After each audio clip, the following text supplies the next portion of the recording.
You don't like my hair? I didn't say that. You did. You were like that. You look like a weird Texan cowboy with a bad haircut. Did I say bad? I meant cheap. Does that make it better?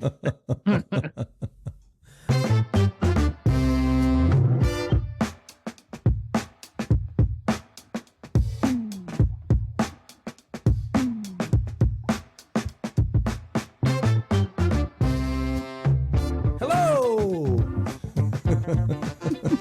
All right, calm it down there, right. firecracker. Hello and welcome to a brand new episode of Not Another Whiskey Podcast, the show where the hosts are as passionate about whiskey as my dog is about peanut butter. I'm Nicholas Polacki, joined as always by the man that some say can read your fortune just by looking at the bottom of your empty whiskey glass, Mr. Mitch Bouchard. Mitch, how you doing? What's up, man? That was a very energetic hello at the start there. I'm feeling good. Hello there! And very Scottish. I've been speaking to a lot of Scottish people this week and it's reinvigorated me. What about yourself? How have you been? Good, man. It is Friday as well, so that kind of does help. It does help. It really does help. I've had a crazy week. Guess where I was? Guess Vegas. where I was. Vegas. Seriously, you weren't in Vegas again, were you? I was in Vegas, but some cool stuff have come out of it. So, and I'll tell you about that off air because we might want to announce it later down the line. But it was the hottest day on record in the month of July. It got to 122 degrees Fahrenheit. It's fucking nuts. Do you know what the temperature has been in Scotland? Not 122. 2 degrees Fahrenheit. It's 2 degrees. Brutal. Do you know what 122 is in Celsius? I can't even do the maths on that, mate. It's 55. It's 50. 50 degrees Celsius. That's how hot it was in Vegas. Oh, that's like go outside for a second, then run into some air conditioning. Mate, right? the only thing that was hotter was my banter because I was doing a whiskey tasting at Bizarre Meat and I was in fuego. So it was a lot of fun. Really intimate, like private dinner for like 15, 20 people inside Bizarre Meat's private dining room. It was brilliant. What a blast we had. Yeah. I mean, you must be all over Vegas with the amount of times that you go down there, right? Do you know what? Here's what I would say. Like when you go to Las Vegas into the top Japanese spots and like the top hotels, we look like we own the back bars. It's cool. It's really cool to see. Like Wakuda, Mizumi, Nobu, places like that. Like it's just they've got everything and they're running cocktails and doing some cool stuff and it's fun to see, man. People get really excited about it. So let me ask you this: since Sure. you go there all the time now, what would be your ideal day/night out in Vegas?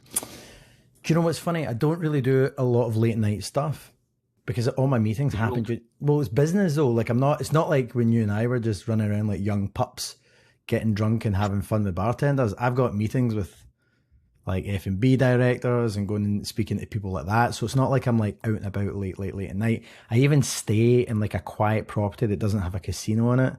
So I stay at the Nomad Hotel. You've changed because it's You're not the non-smoking. Polacki I fell in love with. Honestly, but I will say this, I usually now stay at the Nomad, I can walk to the area or I can walk to MJ, so I can go to MGM Park and usually I go there and they've got an eataly inside there so I can sit and have a Aperol Spritz and start my day on the laptop and then I have a nice cup of coffee and go out to my meetings. So it's legit, it's so cool. Hold on, rewind a little bit. You start your day with an Aperol Spritz. Who doesn't? Who doesn't these days, Mitch? Who doesn't?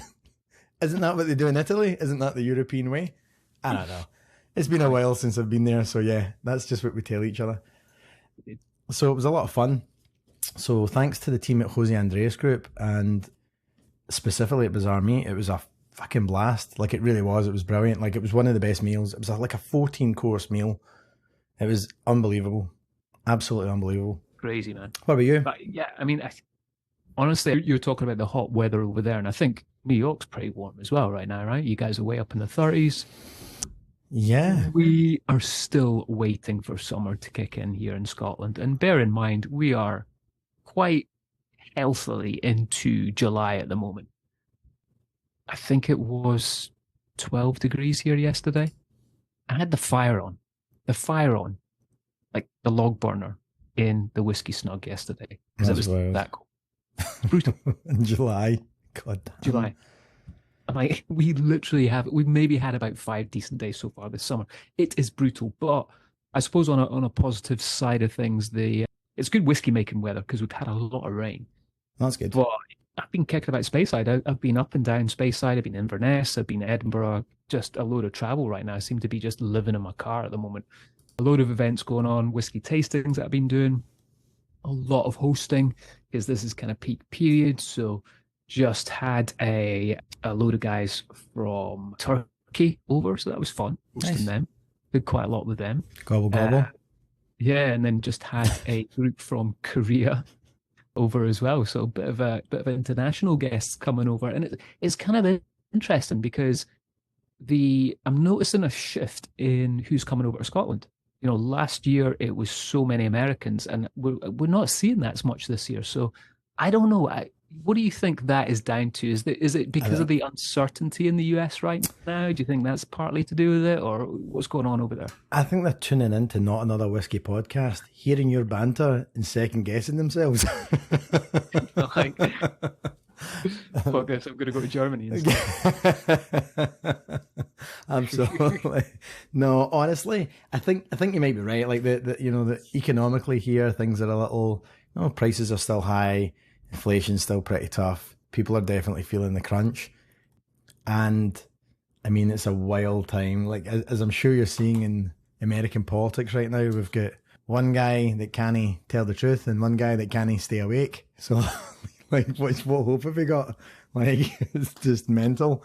But that aside, we shall see. It seems like the tides seem to be turning on our friend Mr. Biden right now. So it's a bit odd to see so many people be like, you shouldn't be president. But well, and interesting times over here as well, because as you know, we've just got a new government. Labour's just got into power by a bit of a landslide. It was. They didn't just get into power. They came in with a sledgehammer. So, I mean, it'll be interesting because, Keir Starmer said that he's going to work very closely with Scottish distillers. I love that. There's going to be some movement in a positive way on the Prove it! Prove it! Exactly. Your money where your mouth is, Keir. Exactly. And outside of that, Mitch, you've been well? You're looking well. Thanks, mate. Yeah. Oh, good. Yeah. Just I'm actually really we're recording this on a Friday right now, and in about 2-3 hours, I'm just going to switch the laptop off and I'm done for the weekend. Nice. And I think I've been going about 9-10 days straight right now. So I'm pretty tired, mate. I'm pretty tired. I'm not going to lie. I feel you. I am, since it is Friday, I am drinking. Good. What are you drinking? Well, I've got this cheeky wee Kingsbarns that they sent me, but I am going to send you some of this as well, Nicholas, just so you don't cry your eyes out as usual. But kind of cool one. I mean, this just literally came through the post. So guys at Kingsbarns, thank you very much. We appreciate that. You guys sending this over. And this is their new release, and it's called Coaltown. Really cool bottle. As you know, Kingsbarns have been doing some great stuff. I'm a big fan. This is 46%. And Coaltown is a kind of tip of their hat to the kind of mining towns around about the area of Fife where they're based. I like this because it's really interesting. I mean, it's not... We've seen whiskies before that have been aged in peated casks. But yeah, you can see the colour, man. Nice colour. It's quite light. Yeah, it's kind of bright golden straw. But really nice on the palate. There's a nice sort of creaminess. It's this nice velvety hit. The peat it's almost reminiscent of a bit of an Isla hit. You've got that slight smoke, but there's a little bit of that iodine touch coming through. So really nice, really subtle. But again, with Kingsbarns, always very, very smooth liquid. The guys there do a great job in creating, I think, what tastes like an older whiskey, even though they're still a very young brand. Yeah. So cheers to the guys at Kingsbarns for sending us that. And mate, I'll get that little care package going with all these drams that I've got to send, and we will do that episode. Thanks very much. A load of whiskies. I can't wait. Actually, speaking about a load of whiskies, some new releases coming out from Balvenie, which I'm excited about because I think you and I have an in here, having both worked with William Grant & Sons. But this is it's part of the Stories collection, and it celebrates the relationship between the maltmaster Kelsey McKechnie, who we've had on the show. And if you've not listened to that episode, listen to it. It was maybe one of my favourites and one of the first ones that I did, having a guest on that I just thought was cracking. So it's the relationship between Kelsey and the warehouse coordinator, George Patterson, and their keen instincts for selecting casks with rare potential and then just kind of figuring out some kind of really nice storytelling and collaboration between wood and the spirit. And they've got some really nice stuff here, Mitch. They've got an 11-year-old Hungarian red wine cask finish. They have 14-year-old American bourbon barrel. They have 70-year-old new Spanish oak cask. And then they have an 18-year-old French Pinot cask. So really some pretty fun stuff here. Like, and this all... What's the French cask again? Pinot. It's Pinot. But thanks there. I'm sure some people would correct me there. So feel free to write in and we won't give a fuck. But each one of them, like, there's artwork in the bottle that kind of represents the real life stories of the people behind the whiskies. And each tale has the artwork done by British print artist Andy Lovell. And it's pretty cool. Like, and the collection goes on and on and on. Like, they've got 12-year-old Sweet Toast American Oak. They've got a 14-year-old Peat Week. Obviously, the 19-year-old A Revelation of Cask and Character Bottling. A 19-year-old Peat Week, or Week of Peat, as they call it. And a 27-year-old Rare Discovery from Distant Shores, as well as the creation of a classic. And it's just kind of cool. It's just this story collection with those kind of those first four that I mentioned are the kind of new releases within that Curious Cask collection. And I just love this. I think it's pretty cool. And you know, Balvenie pride themselves on obviously being one of the founding fathers really of cask finishing.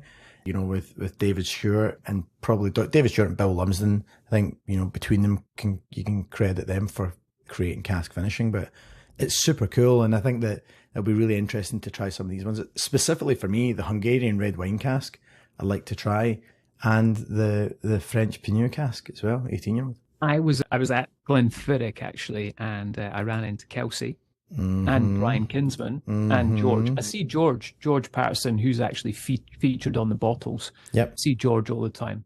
Really good lad. He looks like a massive Struan. You know, Struan Grant Wrong, the global ambassador. Poor bastard. He's like Struan's bigger brother. He's like a bigger version. But yeah, I love the fact that George is getting some credit now for what he does, because for a long time he's been behind the scenes pulling these samples. Big personality, big guy, you know, and cool to see him on the bottle of these as well. But yeah, really interesting in that they've released so many all at the same time. I mean, what's that, 4 of them? I believe the 17-year-old, the new Spanish oak, is the distillery exclusive, so you can only pick that up at Balvenie. Oof. And right now I can only see the 2 of them that are available in the UK, so I'm not sure. I'm not sure where the 18-year-old Hungarian red wine cask has gone, but I don't see that in the UK. Maybe that's just for the US. But moving on, keeping it in Speyside, the Cabric Distillery, which we've chatted about quite a bit on the show, they just received a funding package for almost £140,000, which is $180,000, ahead of its opening later on this summer. So we've chatted about this a few times, and I think this is a great project because it's going to be a community-owned distillery in the Cabric, and the Cabric is a very remote part of Speyside, right behind Dufftown. And it is renowned for this illegal whiskey making that was going on. We've got illegal whiskey bothies that still exist within the Cabric. So this distillery is very much going to be a tip its hat to the illegal whiskey making that was going on in the day. There's going to be a cafe there, a heritage centre, and obviously they are going to be making whiskey there as well. And my good friend Alan Winchester, very much involved, I should say, in the creation of that whiskey. So exciting stuff to come from those guys, hopefully later in the summer. Indeed, indeed. Speaking of exciting stuff that's hitting the shores, Loch Lomond are releasing 100 hand-numbered bottles of a brand new 50-year-old whiskey. So distilled in 1973 using 100% unpeated malted barley, it was aged in refilled American oak casks to begin with. Then it was moved to first filled bourbon casks in 2011, and then for a final move into its triple cask maturation in 2017, it hit some Oloroso sherry hogsheads. I cannot wait to taste this. So guys at Loch Lomond Group, feel free to send us our 1 of 100 bottles. We'll give you our tasting notes. This is bottled at 42.6% ABV. Like I said, only 100 bottles worldwide. So this is absolutely in that rare collectible whiskey category, but priced at £25,000 or $32,107. And yeah, this sounds brilliant, to be honest with you. So Michael Henry is the kind of master blender over there at Loch Lomond Group, and just says it's just an absolute banger of a whiskey. I can imagine the complexity levels that have gone into this. Obviously, seeing 3 different cask types over that 50-year period. And he says it just provides a window into the past and captures the original style of whiskey making at Loch Lomond Distillery, which will be super fun to try. Apparently, the whiskey is described as light and fruity with orange, mint and mango in the nose, while the palate offers melted brown sugar, marmalade, cherries and warming cinnamon spice. So, like I said, whenever those guys want to send a bottle over... I don't believe them on those tasting notes, mate. Need to find out for ourselves. Mango in the nose was also your nickname at high school, so we'll see what happens there. But Loch Lomond previously put out a 50-year-old back in 2017, which I think at that point it was the independent distillery's oldest and rarest bottling to date, and that was bottled at a little higher strength, 46.2% ABV. So the flip side, this is 42.6, and that was priced at £12,000 at the time. So this is a leap up from where it was just a mere 7 years ago. So 7 years ago, if you picked up a bottle of 50-year-old for 12,000, now the going rate for one of these 100 bottles is £25,000. So super rare. I think that would be a great drop. I mean, obviously we're 50 years old, and Loch Lomond's just knocking out the park right now. It's exactly that. Do you know, I mean, what's interesting about the tasting notes, right? And you and I have been fortunate enough to drink quite a lot of whiskey, not a lot, but we've had a few drams that are sort of 50 years old, 40 years old, getting to that age. And I think like the 50-year-old mark, you often tend to see these tropical notes coming through in the whiskey. Yeah.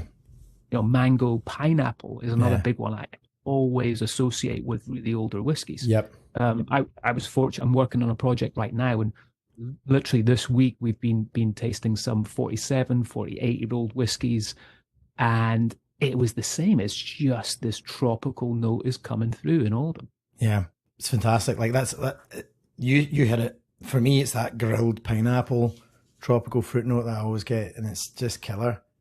But it shows great balance, and I think that's the difference when you get a great older whiskey compared to one that you're like, it's old, but it's probably just been in the wrong cask, or it's overdone, it's overcooked.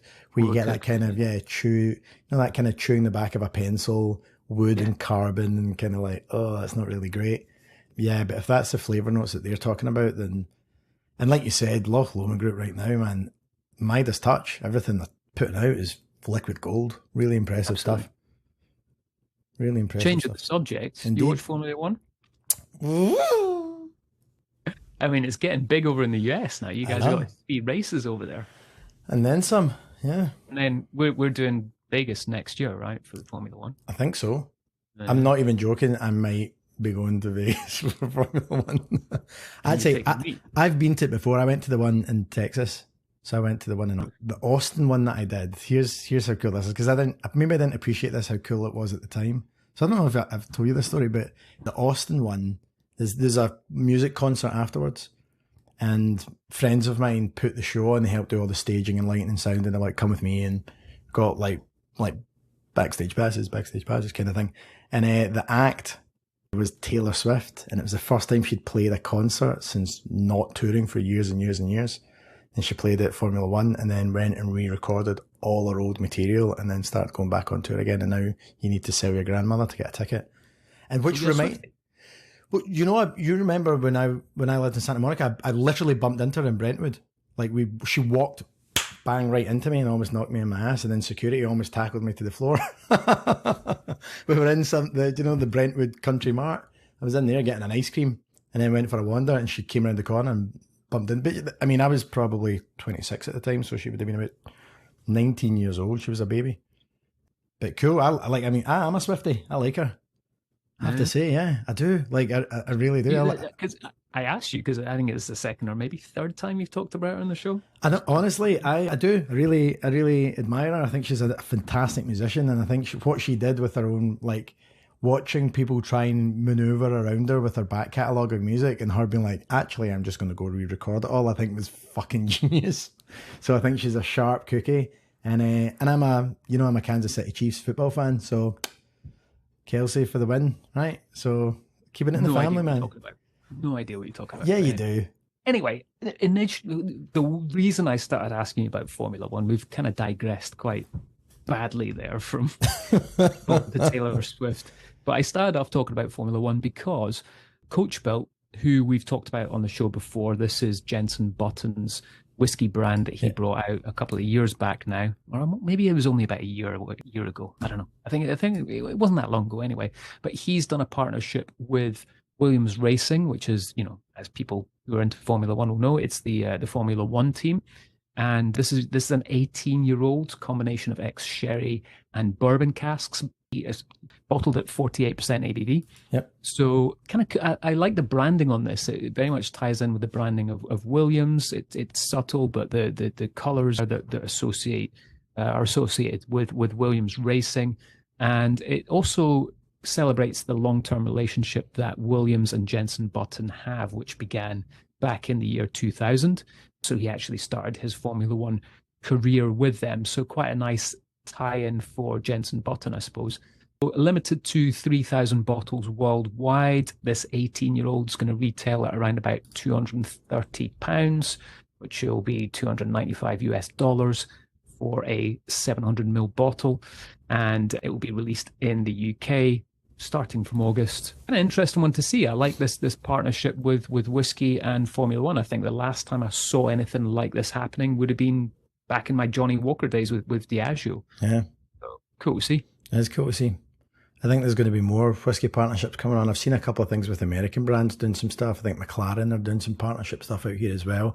But it's good to see Scotland getting involved in it. It's a fantastic motorsport. Two, it's definitely that target demographic that some of these kind of Scotch whiskey brands are looking to hit up. So speaking of Scotch whiskey brands being on the up, holy shit, did you see the revenue rise from Edrington Group? See this news, Mitch? This is great news. It's unbelievable. Like, here's why it's unbelievable. Think about how big these brands are in the first place. So Macallan, obviously taking lead, but you've got Edrington Group, which owns Famous Grouse, Brugal, Highland Park, Glenrothes. But obviously the champion within the house and the flagship brand is the Macallan, has created double-digit gains on the Macallan. So to take a brand like that and it not just put it in there, Edrington Group surpassed £1 billion in revenue for the first time during its previous fiscal year after growing 22%. So profit before tax rose by 6% to £411 million during 2023-24, and brand investment increased by 16%. So they're spending £262 million in brand investment. Core contribution, which is profit from branded sales and distribution after the deduction of overheads, marketing, branding, all the rest of it, grew by 16% to 454.8 million quid, or $576.1 million US. So Chief Executive Scott McCroskey quoted saying, "Fucking get up here." No, he didn't. What he said was, Edrington Group has navigated a challenging year to deliver financial results that are among the best in the spirits industry. Our strategy of focusing on ultra-premium spirits continues to deliver healthy brands and a strong underlying performance. He kind of went on to kind of talk about economic pressures in the second half of the year, which may adversely affect demand and things like that, which we're seeing right across the board, especially distributors trying to lower their amount of inventory that they're sitting on and kind of work through some of that. But yeah, overall, like Macallan saw high demand for products such as its collaborations with Bentley Motors, we're talking about motor cars again, and the latest addition to the Harmony collection. So, I mean, I think this is pretty exciting stuff to see, such a champion brand still continue to put on double-digit growth at this stage in its environment, and it's super fun. And not only that, there's a lot of negative news right now within Scotch whisky, and companies being down and sales being down. So to your point, like a big brand like this to release these results that are so positive, it's a great thing right now that I think we need some positive stories within Scotch whisky. So yeah. And then obviously some other news on that is that in March this year, Edrington Group and Beam Suntory agreed to end their distribution deal after more than 25 years. So that move is due to come into effect on the 31st of January 2025. The two companies also entered into agreement to sell their investment in joint venture Maxim Cyprus and its Russian subsidiary to the local management in 2023. So there's a lot of moving parts going on here. I think this will be an interesting Interesting to see what the future will hold for Edrington. And with Beam Suntory, or Suntory Spirit Company, as it's now known. A little bit of a tie-in here, mate. We talked about Texas at the top of the show. We did. We're going to talk about Dallas here. Oh, yeah? Yeah. What do you associate with Dallas? A country song called I'm Going Through the Big D and I Don't Mean Dallas, which is about divorce, Mitch, not the big D you were thinking about. All right. So you don't think about Dallas, do you? The original Dallas. Oh, look at that. It's a town in Scotland. I hear you. Yeah. So I think this is probably one of the worst kept secrets in Speyside. I remember being at the Spirit of Speyside dinner 2 years ago, and we actually did the opening dinner at Dallas Do, went along to that, and ACO, Murray McDavid, they were there very much talking about the fact that they're going to reopen this distillery, and the press release just came out start of the month, start of July, that ACO are going to reopen Dallas Do. So Dallas Do ceased production back in 1983, and ever since then it has been owned by Historic Environment Scotland, basically run as a museum, which is really interesting to see it because essentially just close the doors and you've got all the original equipment there. You can go around and check it all out and see how it was all done back in the day. So really prime example of a mothballed distillery with regards to all the equipment still being in place. So the government have been kind of exploring investment opportunities for this since 2018, and ACO Distillers Company is now officially going to take over the management of the distillery operations. But Historic Environment Scotland, HES, will still be the guardian, have guardianship of the site essentially. So what ACO are going to do is they're going to implement this kind of phased approach to what's going to happen here. They're going to start off by utilizing the warehousing facilities. As people know, Murray McDavid, they have a lot of stock. ACO has a lot of stock as well, so they need to utilize the warehousing there. But they're eventually going to reintroduce whiskey production at Dallas Do, which is exciting to see. So they're talking about the fact that they will have a visitor experience, offering tours. I'm assuming some kind of maybe cafe. I don't know if they're going to have that, but I'm just assuming. Just looking for a free lunch again.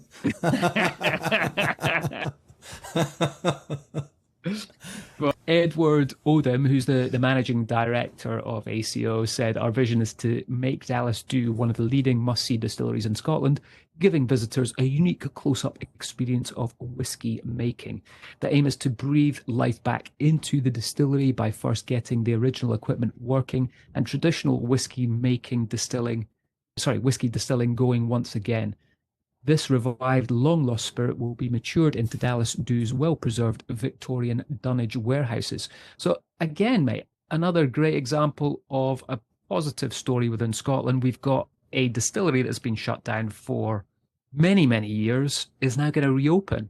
I still have to pinch myself with regards to how many closed distilleries are opening in Scotland. It's brilliant. I love it. It's like a resurgence, which I think we're coming into resurgence in a much more sustainable way compared to some of the other, obviously the world of Scotch whisky and the long, long history of it has got peaks and troughs, but this seems like a much more sustainable way to come to market and to expand out some of these mothballed and vacant distilleries. Absolutely, mate. Absolutely. More for you to visit when you eventually get your ass over here. Of course. Debbie Does Dallas Do. Isn't that a video that you've got? I don't know. Something you were telling me about before the show started. I can't remember. You're going back there. But I was talking about how it was, the weather's been really, really bad here. There was actually some fog here the other day. Mm-hmm. And I walked out. I was walking about in it. I tried to catch some of it, but I missed. Oh, that's a bad one. Right? It was so hot when I was in Las Vegas. I actually saw a chicken lay an omelette.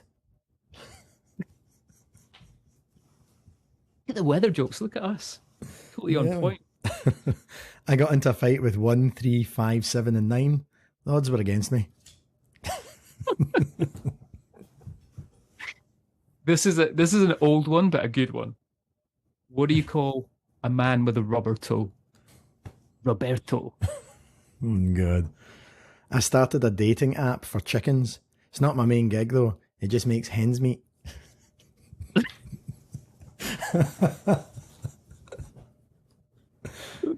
I'm reading a book right now. I've got into reading recently, right? I've just kind of learned to read, so that's a bonus. But But this one's all about anti-gravity. Okay. It's impossible to put down.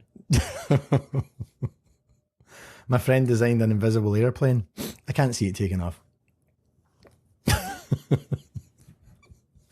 Oh, man. Dude, you know what I was thinking the other day? We haven't done our Guess the Distillery for a while. I know. Well, we'll plan that for next week then. Write to us if you want to do the Guess the Distillery again. It's Dallas due. This distillery is going to be opened up again. Exactly. This distillery is just seeing double-digit growth. But it's been pretty crazy, the amount of news that's been kicking around. A lot of new releases from distilleries. Everyone's been pretty active right now. I suppose it's that time of year. I think it's like this time of year where we see a lot of movement within whiskey and whiskey distilleries, and then it kind of calms down again just before like Christmas time, and then it all ramps up again just round about Christmas time, you know? Yeah, I know. Cyclical, right? You say that, man. That might be the case in the UK. I used to think that was the case here. Remember, you would take the summer off here. You know, you get a few months to kind of chill out and then get back to it. It's been non-stop. You have been non-stop, which is good to see, but maybe, you know, that helps, I think, you know, not seeing these massive peaks and valleys heading towards October, November, December, where everybody's all guns blazing trying to compete. You know, we're seeing people drinking whiskey cocktails and whiskey coolers during the summertime out here, which is really exciting to see as well. Well, it's good, mate. Keeps you busy as well, you know? Yeah. Funds your crack habit. By that you mean my banter, or?